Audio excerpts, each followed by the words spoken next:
এবার সমন্বয়কদের সকল পরিকল্পনা ফাঁস, কঠিনভাবে রেগে গেছেন সেনাপ্রধান, বিপদে পড়তে চলেছেন ডক্টর ইউনূস। বিস্তারিত জানতে ভিডিওটি সম্পূর্ণ দেখতে থাকুন। ফাইনালি একটা রাজনৈতিক দল কিন্তু আসলে আসতে যাচ্ছে। সার্জিসটা বলছিল -2 কেন +2 দরকার। বাংলাদেশের মানুষ রাজনীতিতে একটা পরিবর্তন চায়, যে এখানে নতুন কেউ আসুক, যেন এই সত্তর মহাজন ইউনূসের এই বাংলাদেশ নিয়ে এবং বাংলাদেশের নির্বাচন নিয়ে এক ভয়ঙ্কর পরিকল্পনার কথা ফাঁস।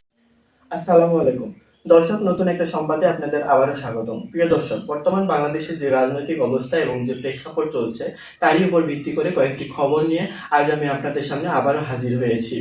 ভিডিও শুরুটা দেখেই হয়তো আপনারা বুঝতে পেরেছেন আজকের খবরটা কতটা গুরুত্বপূর্ণ হতে চলেছে। প্রিয় দর্শক, যারা ভিডিওটি অন করেছেন তারা ভিডিওটি না টেনে পুরো ভিডিওটি দেখতে থাকুন। আর যারা এখন আমার চ্যানেলটি সাবস্ক্রাইব করেননি তারা দয়া করে সাবস্ক্রাইব করুন নতুন নতুন খবর আপডেট পেতে। তো দর্শক, বেশি কথা আর বলবো না, চলুন দেখে আসা যাক কি আছে আজকে আমাদের তাজা খবরে। চলুন। আমি আমার আগের ভিডিওতে বলছিলাম যে কারা কারা মনে করেন যে বাংলাদেশে আসলে আরও একটা রাজনৈতিক দলের প্রয়োজন আছে। আমরা গত 53 বছরে 4টা দল পেয়েছি, যেগুলো বেসিক্যালি লিড করে বাংলাদেশকে। আওয়ামী লীগ, বিএনপি, জামাত এবং জাতীয় পার্টি। 4টা দলেরই 4টা দল কেউ 71-এ বাংলাদেশ নিয়ে খেলছে, তারপরে কেউ ক্ষমতাকে পুঁজি করে স্বাধীনতা পরবর্তী সময় বাংলাদেশকে নিয়ে খেলছে। তো যতই খেলাখেলি করুক, দিন শেষে আমরা ঘুরে ঘুরে আবার তাদের কাছে যেতে হয়েছে।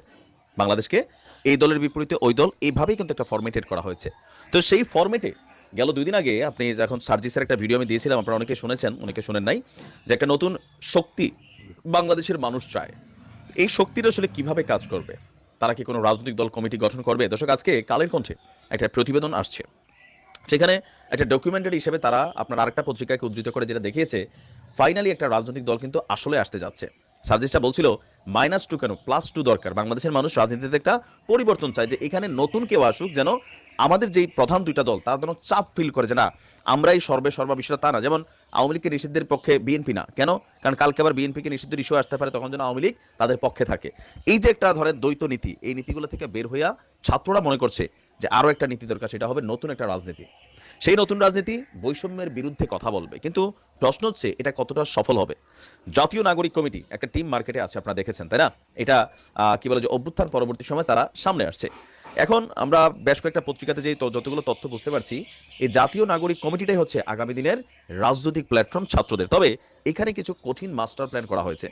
যেমন উপদেষ্টারা, তারা তো সাংগঠনিকভাবে আর কোনো নির্বাচন করতে পারবে না, মিনস নাহিদ এবং আসিফ। তো প্রথমেই যখন এই টিমটা তৈরি করা হয়েছে, সার্জিস এবং হাসনাতকে বাহিরে রাখা হয়েছিল।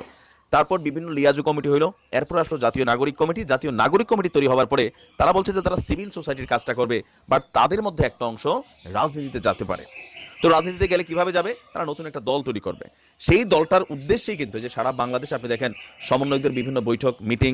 আবার এই জাতীয় নাগরিক কমিটি প্রত্যেকটা রাজনৈতিক দলের সাথে তারা বোঝাপড়া করছে, কথা বলছে, তারা জানতে চাচ্ছে। তারপরে পাশাপাশি জনগণকে নিয়েও তারা বিভিন্ন জায়গায় কমিটিগুলা গঠন করছে। তো এই জিনিসগুলা বেসিক্যালি তাদের আগামী দিনের রাজনীতির জন্য চিন্তা। তবে এখানে মূল ফেস হিসাবে হয়তো আমরা চেনা পরিচিত মানুষগুলো দেখবো না, কিন্তু ব্যাকগ্রাউন্ডে তারাই কাজ করবে। এখানে বিষয়টা এমন হবে না যে সার্জিস এসে প্রধানমন্ত্রী পদ দাবি করতে পারে, অথবা প্রধানমন্ত্রী হয়ে যাবে, অথবা হাসনাত হয়ে বিষয়টা তা না। এখানে যতটুকু আপনার কালের কণ্ঠ ডকুমেন্টারি আমি যতটুকু বুঝলাম, বারো কয়েকটা আর্টিকেল পড়লাম, যে বৈষম্যবিরোধী ছাত্র আন্দোলনের নেতারা এই মুহূর্তে আওয়ামী লীগ, বিএনপি, জামাতের বাহিরে বাকি যে রাজনৈতিক দলগুলো আছে তাদের সাথে কিন্তু কমিউনিকেট করছে। সেখান থেকে হয়তো কোনো একটা দলকে প্রধান করা, বা কোনো একজন ব্যক্তিকে প্রধান করা, দল না, তারা দলকে মানে শক্তিশালী করার পক্ষে না, ব্যক্তি। তো ব্যক্তিকে প্রধান করা নতুন একটা টিম তৈরি হবে, একটা দল তৈরি হবে। সেই দলের পেছনের বড় একটা শক্তি থাকবে এই বৈষম্য বিরোধী ছাত্র আন্দোলন প্ল্যাটফর্মের, যারা মনে করে যে বাংলাদেশে গতানুগতিক দ্বারা রাজনীতির বাহিরে আরো একটা শক্তি আমাদের দরকার, নতুন সেই রাজনৈতিক শক্তি। তো এখন এই জিনিসগুলা আপকামিং নির্বাচনের আগে এমনিতেই বিএনপির মধ্যে নানান সন্দেহ দানা বাঁধছে, যে কি বলা হয় যে নির্বাচন ডক্টর ইউনূস সাহেবের একটা বক্তব্যকে কেন্দ্র করে। এটা আবার আমাদের প্রেস উপদেষ্টা যিনি আছেন তিনি আবার এটা বলছেন যে না, 4 বছরের বিষয়টা, আগামী থেকে সরকারের মেয়াদ হবে 4 বছর, ডক্টর ইউনূস সাহেব 4 বছর থাকবেন, বিষয়টা তা না। নির্বাচন নিয়ে নানান সংশয়, কেউ কেউ বলছেন এই কালক্ষেপণটাই করা হচ্ছে এই কি বলা যায় এই ছাত্রদেরকে একটা প্ল্যাটফর্ম দেওয়ার জন্য। আবার ডক্টর ইউনূস সাহেবও বিভিন্ন সময় কথাবার্তায় বলেন যে মানুষ নতুনত্ব চায়, নতুন বাংলাদেশ চাই, এখানে তরুণদের জায়গা দিতে হবে। তো তরুণদের কোনো পলিটিক্যাল পার্টি জায়গা দেয় না বাংলাদেশে, প্র্যাকটিক্যাল এটা তরুণ নেতৃত্ব, এটা ওই যে বলে ছাত্রলীগ, যুবলীগ, ছাত্রদল, যুবদল, ছাত্র শিবির, এই লেভেলে ঠিক আছে, কিন্তু রাষ্ট্রের প্রধান হিসেবে গুরুত্বপূর্ণ পদগুলোতে তরুণদের ভূমিকা কিন্তু আসলে বাংলাদেশে এখন পর্যন্ত ওইভাবে দেখি নাই। তো যার কারণে ডক্টর ইউনূস বলছেন যে তরুণদেরকে জায়গা ছেড়ে দিতে হবে। আবার সার্জিস, হাসনাত তাদের বিভিন্ন বক্তব্য এই মুহূর্তে টোটালি বিএনপির যে নির্বাচন ইস্যু সেটাকে কাউন্টার একটা ইস্যু, ইভেন বিএনপিকে গণশত্রু হিসাবেও চিহ্নিত হয়ে যাবে এরকম বক্তব্য কিন্তু আসছে নির্বাচনের বেশি যদি তারা ত্রাহি ত্রাহি ভাব করে। তো সকল কিছু মিলিয়ে বিএনপির তো যে আইডিয়াগুলো ছিল, বিএনপি কিন্তু এই মুহূর্তে সবচেয়ে বেশি, যে ছাত্ররা কোনো রাজনৈতিক দল করলে সবচেয়ে বেশি টেনশন হবে বিএনপির জন্য। কেন বিএনপির জন্য? জামাতের জন্য না। জামাত জানে জামাত কখনো এককভাবে ক্ষমতায় যাবে না, এই মুহূর্তে বিএনপি যাবে। তো যদি এখন নতুন কোনো একটা দল তৈরি হয় তাহলে সেটা বিএনপিকে বিট করার একটা ইস্যু চলে আসবে, বা বিএনপি হয়তো এটাও ভয় করতেছে যে না, নতুন কোনো একটা দল তৈরি হলে ডক্টর ইউনূস সাহেব যদি এটা সাপোর্ট করে ব্যাকগ্রাউন্ডে, অথবা উপদেষ্টারা যদি সাপোর্ট করে, বা সামাও এখানে কোনো কিছু সাপোর্টিং ইস্যু থাকে, তো সেখান থেকে হয়তো নির্বাচন ইস্যুতে এখানে একটা ধামাকা আসতে পারে, অথবা ধরেন পরিবর্তন আসতে পারে। নানান চিন্তা ভাবনা কিন্তু তাদের ক্যালকুলেশন আছে, যার কারণে 16 বছর ধরে আওয়ামী লীগের হাতে নির্যাতন হওয়ার পরেও বিএনপি কিন্তু আওয়ামী লীগকে নিষিদ্ধের পক্ষে না, বঙ্গবন্ধুর পক্ষে, নির্বাচনে আনার পক্ষে। আপনি দেখছেন তো এটা বেসিক্যালি একটা ভয় থেকে কাজ করছে। তবে বিএনপির যে ভয়টা ছিল এক ধরনের, সেই ভয়টার কিন্তু বাস্তবতা আসতে যাচ্ছে। নতুন রাজনৈতিক দল এদেশে আসবে, আমাদের যদি ক্যালকুলেশন ভুল না হয়। আমরাও চাই নতুন রাজনৈতিক দল আসুক, সমস্যা নাই, রাজনীতি করুক, বাংলাদেশের শক্ত কয়েকটা রাজনৈতিক দল হোক, তাহলে বাকি দলগুলা তারা বাকিদেরকে ফলো করতে হবে যে না ফাইন, এখন যেমন মাত্র 3-4টা দল আইডিওলজির জায়গাতে বসাইতে গেলে দল পাওয়া যায় না, ব্যক্তি পাওয়া যায় না, কথার কথা। তো সেখানে নতুন একটা দল আসবে, শক্তভাবে আসুক, যেন নির্বাচনে বিট করতে পারে। আজকে এই সুৎখুর মহাজন ইউনূসের এই বাংলাদেশ নিয়ে এবং বাংলাদেশের নির্বাচন নিয়ে এক ভয়ঙ্কর পরিকল্পনার কথা ফাঁস করবে, যে এই সুৎখুর মহাজন ইউনূস বাংলাদেশের নির্বাচন নিয়ে এবং বাংলাদেশকে নিয়ে কি পরিকল্পনা করছে। বিশেষ করে আজকে কথা বলবো তার নির্বাচনী এবং ক্ষমতায় থাকার যে ভয়ঙ্কর পরিকল্পনা, সেই পরিকল্পনা নিয়ে। তো সেই ভয়ঙ্কর পরিকল্পনার মধ্যে সুৎখুর মহাজন ইউনূসের প্রথম প্ল্যান হচ্ছে যে প্রথম ধাপে সে নির্বাচন ছাড়া প্রথম ধাপে 4 বছর ক্ষমতা থাকতে চায়। এটি হচ্ছে তার প্ল্যান এ, যে এইভাবে এখন যেভাবে আছে সেইভাবে সে নির্বাচন ছাড়া 4 বছর ক্ষমতায় থাকবে। তারপরে দ্বিতীয় ধাপে যে সেটি করবে, সে দল গঠন করবে। এই সময়ের মধ্যে যতদিন ক্ষমতা থাকবে, ক্ষমতায় থেকে টাকা পয়সা দিয়ে এবং মানুষকে বিভিন্ন রাজনৈতিক দলের নেতৃবৃন্দকে লোভ লালসা দেখিয়ে সে একটা দল গঠন করবে এবং এর নেতৃত্বে কাজ করাবে, মাঠে থাকবে ছাত্ররা, এবং জামাতকে এখানে সে ব্যবহার করবে মাঠ লেভেলে তার শক্তি প্রদর্শন করার জন্য।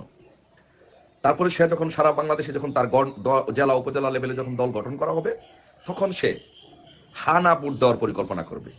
হানা ভোট দিয়ে আরো 5 বছর থাকার জন্য সে চেষ্টা করবে। তার মানে এরশাদের শাসনামলের মতো এরকম 9 বছর থাকার জন্য ইউনূস এক মেগা প্রজেক্ট নিয়ে আগাচ্ছে। আর এই মেগা প্রজেক্টকে, ইউনূসের রাজনৈতিক উচ্চবিলাস মেগা প্রজেক্টকে বাস্তবায়নের জন্য সে যে ভয়ঙ্কর পরিকল্পনা করছে, সেটির জন্য সে যেই কাজটি করবে সেটি হচ্ছে যে প্রথমে বিএনপি সহ অন্যান্য দলগুলো যদি কোনো রাজনৈতিক চাপ দেয়, নির্বাচনের জন্য যদি কোনো চাপ সৃষ্টি করতে পারে বিএনপি সহ অন্যান্য রাজনৈতিক দলগুলো, তখন বিএনপি এবং অন্যান্য রাজনৈতিক দলগুলোর সাথে সে নেগোসিয়েশন করবে, সে মিডিয়াতে এবং প্রচার করবে যে আগামী 1 বছরের মধ্যে নির্বাচন দিবে। যদি ওই রকম পরিমাণ বিএনপি এবং অন্যান্য রাজনৈতিক দলগুলো যদি চাপ সৃষ্টি করতে পারে, তাহলে সে বলবে আগামী 1 বছরের মধ্যে নির্বাচন দিবে। কিন্তু আসলে সে 1 বছরের মধ্যে নির্বাচন দিবে না। মানে হচ্ছে যে এখন যদি সে বলে যে আমি 5 বছর ক্ষমতা থাকতে চাই বা 9 বছর ক্ষমতা থাকতে চাই, এই যে মেগা প্রজেক্ট, এটি যদি সে ডিসক্লোজ করে জাতির সামনে, তাহলে এখনই বিএনপি আন্দোলনে নামবে এবং অন্যান্য রাজনৈতিক দলগুলো আন্দোলনে নামবে। তো তাই সে টেকনিক্যালি যে কাজটি করবে সেটি হচ্ছে যে এখন তার প্রাথমিক টার্গেট হচ্ছে যে 4 বছর ক্ষমতায় থাকা এইভাবে। বাট মাজা ভাঙ্গা বিএনপি যদি কোনোভাবে চাপ সৃষ্টি করতে সক্ষম হয় এই সুৎখুর মহাজন ইউনূসের উপরে, তখন সে একটা টেকনিক গ্রহণ করবে যে 1 বছরের মধ্যে নির্বাচন দিয়ে দেওয়া হবে। তখন এই 1 বছরের মধ্যে থেকে সে তার দল গঠন করে ফেলবে এবং জেলা উপজেলা সব জায়গায় তার কমিটি গঠন করে ফেলবে। আর এই টেকনিকের এই কমিটি গঠন করার ক্ষেত্রে অন্যতম তার যেটা টার্গেট, যে সেটি হচ্ছে যে বিএনপিকে ভেঙে বিএনপির একটা অংশ তার কমিটিগুলোতে নিয়ে আসা হবে এবং কমিটিগুলোতে স্থান দেওয়া হবে। তার মানে হচ্ছে ধরুন স্থানীয় বিএনপি একজন উপজেলার 3 জন বিএনপির শক্তিশালী লোক থাকতে পারে, ওই 3 জন বিএনপির মধ্যে থেকে সে 2 জন নিয়ে আসবে অথবা 1 জন নিয়ে আসবে, এসে ওই তার যে লোক আছে তার লোকের সাথে তাদেরকে দিয়ে একসাথে কমিটি গঠন করা হবে। তার মানে হচ্ছে বিএনপিকে দুর্বল করে বিএনপিকে ভেঙে তার দলটা করা হবে যাতে মাঠে সে অবস্থান করতে পারে। তারপরে এইভাবে চলতে থাকবে। এভাবে চলতে থাকার পরে যদি বিএনপি বড় ধরনের কোনো চাপ সৃষ্টি করে যে সারা বাংলাদেশে কমিটি গঠন হওয়ার পরে তারপরে সে যেটা করবে যে একযোগে হঠাৎ করে বিএনপির কেন্দ্রীয় নেতৃবৃন্দকে, যারা প্রভাবশালী নেতৃবৃন্দ আছেন, মনে যুবদলের সভাপতি, সেক্রেটারি, ছাত্রদলের সভাপতি, সেক্রেটারি এবং স্থায়ী কমিটির সদস্য, প্রভাবশালী নেতৃবৃন্দকে একযোগে গ্রেপ্তার করা হবে, একটা আতঙ্ক সৃষ্টি করা হবে বিএনপির মাধ্যমে, এবং তাদের উপর একটা স্ট্রিম রোলার চালানো হবে। ওই স্ট্রিম রোলারের ভয়ে অনেক নেতা এই সৎকর মহাজন ইউনূসের যে জাতীয় নাগরিক কমিটি সেখানে যোগ দিবে। তারপরে এইভাবে তার দলটাকে সারা বাংলাদেশে শক্তিশালী করা হবে। 1 বছরের মধ্যে জেলা, উপজেলা এবং নগর কমিটিগুলো গঠন করা হবে। এটা হচ্ছে তার অন্যতম প্ল্যান।